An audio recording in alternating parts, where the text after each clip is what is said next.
नमस्कार दोस्तों, आप लोगों का हमारे चैनल रुतबी गोल्ड में स्वागत है। तो आप सबका हमारे चैनल में तहे दिल से स्वागत है। तो आप लोग हमारे चैनल को ज़्यादा से ज़्यादा आगे बढ़ाइए। तो आज मैं आप सबके लिए लेके आई हूँ एक कजरी गीत जो कि बहुत ही प्यारा गीत है। तो आप लोग बताइए, सुनिएगा तो बताइएगा कैसे, कौन सा गीत कैसा गीत है। बहुत ही अच्छा गीत है। तो चलो सुनाती हूँ आप लोगों को गाना।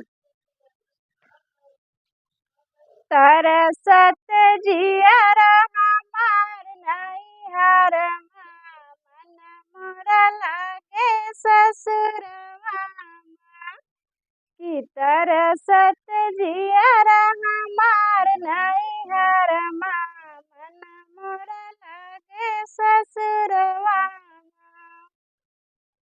तरसत जियरा हमार नैहर मोरा लागे ससुरवा बाबा ठकीना गवाना नहीं दीना बाबा ठकीना गवाना नहीं दीना बीत गइल बरखा बहार नैहर मन मोरा लागे ससुरवा की बीत गइल बरखा बहार नैहर मन मोरा लागे ससुरवा की तरसत जियरा हमार नैहर मन मोरा लागे ससुरवा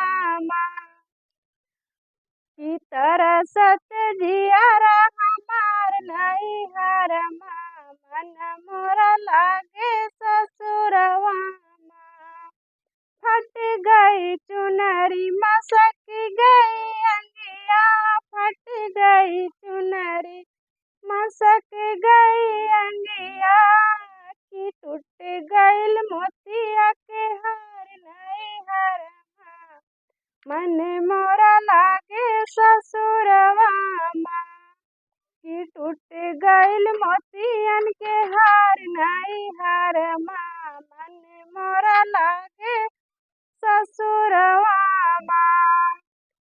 की तरसत जियरा हमार नैहर मन मोरा लागे ससुरवा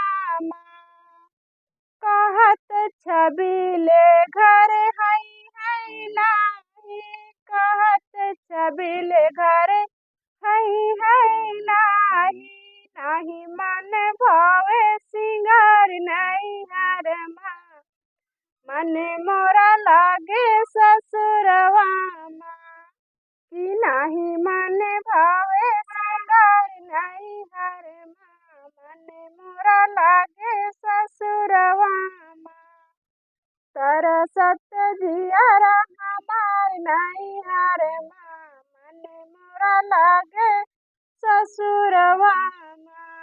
नमस्कार दोस्तों, बाय बाय।